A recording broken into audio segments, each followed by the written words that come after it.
तो आपकी खिदमत में हाजिर है आज बहुत ही मज़ेदार देसी साग की असल मज़ेदार पंजाबी रेसिपी।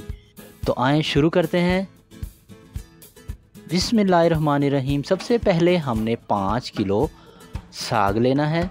जितना साग फ्रेश होगा उतना ही मज़ेदार तैयार होगा।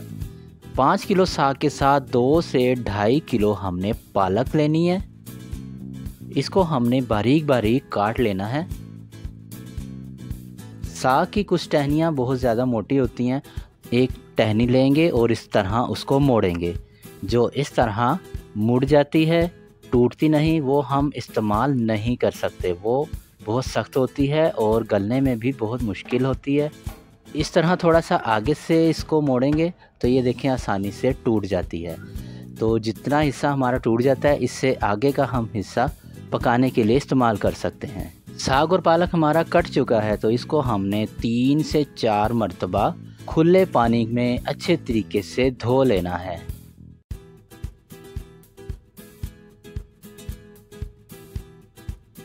साग हमारा धुल चुका है। अब इसमें हम 100 ग्राम यानी कि आधा पाव सब्ज़ मिर्चें और 50 ग्राम लहसुन शामिल करेंगे। अगर आप चाहें तो थोड़ा सा अदरक भी शामिल कर सकते हैं। 50 ग्राम कसूरी खुशक मेथी हम शामिल कर रहे हैं। अगर आप फ्रेश डालना चाहते हैं तो करीब आधा किलो मेथी हम इसमें शामिल कर सकते हैं। 1.5 चम्मच नमक शामिल करेंगे। 2 चम्मच पिसी हुई सुरख मिर्च हम शामिल करेंगे। अगर आप चटपटा खाना चाहते हैं तो आप ज़्यादा भी शामिल कर सकते हैं। 1 लीटर के करीब हम इसमें पानी शामिल कर रहे हैं। अपना बचा हुआ कुछ साग हम इसके ऊपर रख देंगे। फिर दरमियानी आंच पर हम इसको इसी तरह 10 से 15 मिनट तक पकाएंगे। करीब 15 मिनट हमने इसको पकाया था। साग हमारा पकते पकते बैठ चुका है। अब इसको अच्छे तरीके से एक बार हम मिक्स कर लेंगे। साग हमने मिक्स कर लिया। इसके बाद हम इसको ढक्कन लगाकर, ढक्कन मुकम्मल बंद नहीं करना, इस तरह हम इसको थोड़ा सा खुला रखेंगे।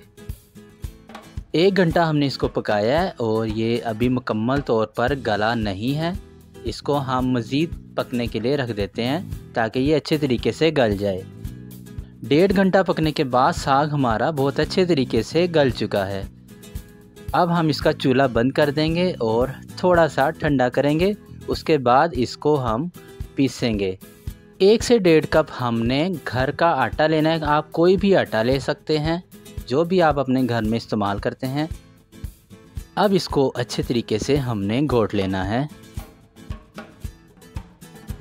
साग हमारा बहुत अच्छे तरीके से घुट चुका है या पिस चुका है।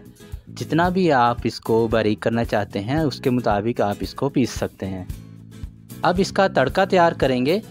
आप देसी घी, मक्खन या जो भी आप घी, ऑयल वगैरह इस्तेमाल करते हैं वो थोड़ा सा हल्का सा गर्म करेंगे।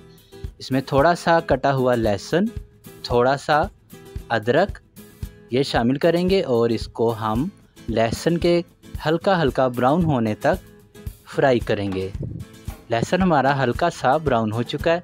इसमें अब थोड़ी सी कटी हुई सब्ज़ मिर्चें शामिल करते हैं। इसको 1-2 बार बस मिक्स करेंगे, बहुत ज़्यादा हमने इसको अब नहीं पकाना।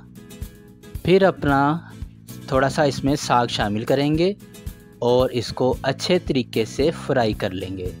जितना अच्छा आप फ्राई करेंगे और जितने ज़्यादा घी में फ्राई करेंगे उतना ही ये मज़ेदार तैयार होगा। और लीजिए हमारा बहुत ही मज़ेदार साग तैयार हो चुका है। आप इसे बनाएं और हमें कमेंट में ज़रूर बताएं कि आपको कैसा लगा।